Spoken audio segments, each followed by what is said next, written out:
Ihr Vertrauen wird mir die Kraft geben, immer der Erste zu sein, wenn es gilt, Bekenntnis und Zeugnis abzulegen für den neuen Lebensgrundsatz des deutschen Volkes, für Freiheit, Recht und soziale Wohlfahrt. In the 21st century, we are confronted with many social problems and new challenges. Social inequality, capitalist aberrations in a digitalized working environment, lack of trust in the political system, and right-wing forces threatening our democracy. What do we need in 2021 to overcome these challenges? To find an answer to this question, it is worth taking a look at the past. As a key enabler of the First German Republic, Friedrich-Ebert is one of the most important figures in the history of German democracy. He was the first German president and thus the head of state of the first German democracy, the Weimar Republic. At that time, the young democracy had to face manifold dangers that poisoned the political climate in the difficult period after the First World War. Ebert succeeded in paving the way for the Republic, defending it courageously. But who was Friedrich-Ebert, and what values does he stand for today?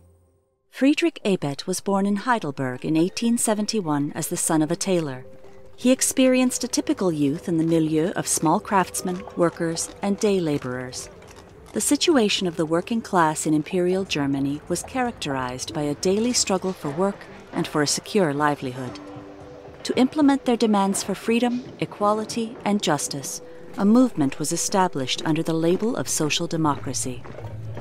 In 1878, however, when Ebert was just 7 years old, the anti-socialist law banned all social democratic organizations in the German Empire.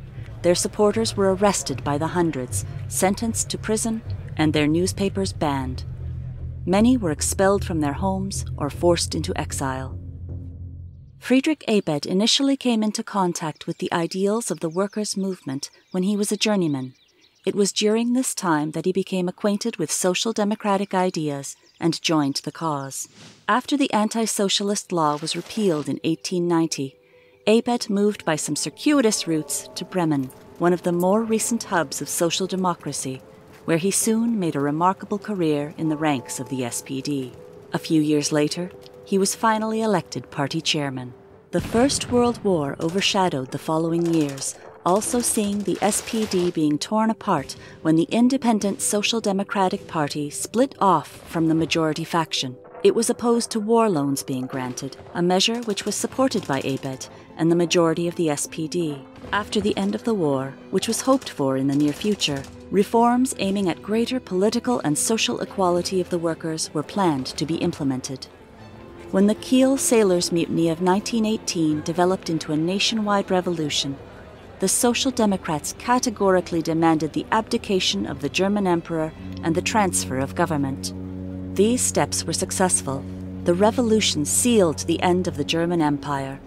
On the 9th of November 1918, Chancellor Prince Max von Baden handed over the reins of government to Friedrich-Ebert, the SPD chairman.